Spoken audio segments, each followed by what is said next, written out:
Mobile ব্যাংকিংয়ের যৌক্তিক charge নির্ধারণ, চার্জমুক্ত আন্তঃব্যাংকিং লেনদেন ও গ্রাহকের আনামত নিরাপত্তায় সেবা প্রদানকারী প্রতিষ্ঠানগুলোর করণীয় শীর্ষক এক আলোচনা সভার আয়োজন করে বাংলাদেশ মুঠোফোন গ্রাহক অ্যাসোসিয়েশন।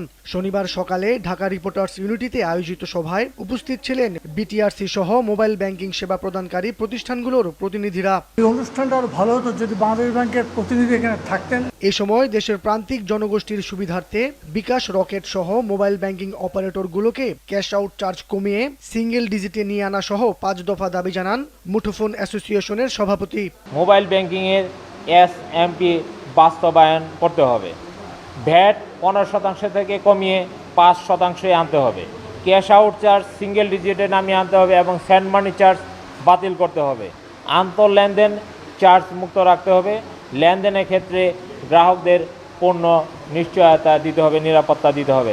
একচেটিয়া ব্যবসায়ীদের নিয়ন্ত্রণে এনে বাজারে প্রতিযোগিতা সৃষ্টি করতে পারলেই মোবাইল ব্যাংকিং সেবার মূল্য কমিয়ে আনা সম্ভব বলে মনে করেন সংশ্লিষ্টরা। আমি বিটিআরসিতে আছি, আমি জানি যে আমার গ্রাহক বিটিআরসি বিশ্বাস করে না, আমি অপারেটরকে বিশ্বাস করি না, অপারেটর আমাকে বিশ্বাস করে না।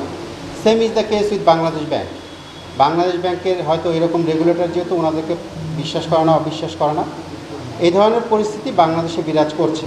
এখন কোশ্চেনটা হচ্ছে কেন বিরাজ করছে? বিরাজ করার প্রথম কারণটা হচ্ছে আমরা যখন কোনো ট্যারিফ নির্ধারণ করি তখন কস্ট মডেলিং করি না।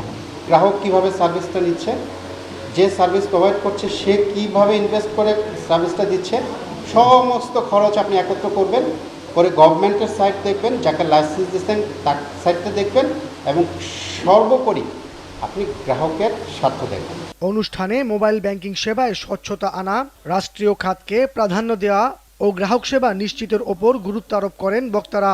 এর যারা রেগুলেটরি অথরিটি যারা অনুমোদন দেন তাদের প্রথমে একটা দায়িত্বপূর্ণ আচরণ করা দরকার, দৃশ্যমান আচরণ করা দরকার। একই সাথে ওই অপারেটরদেরকে বাধ্য করা দরকার যাতে করে তারা নিয়ম মেনে চলে। আমি দেখি এটাই হচ্ছে এখানে প্রধান সংকট। অস্বচ্ছ রেখে যদিও রাষ্ট্রীয় খাতের নামে বাটপারি করেন তাহলে এইটা আরেকটা জবাবদিহিতার আন্ডারে আনতে হবে। আমি খুবই ব্যক্তিগতভাবে বিরক্ত। মোবাশ্বের আহমেদ, দেশ টিভি, ঢাকা।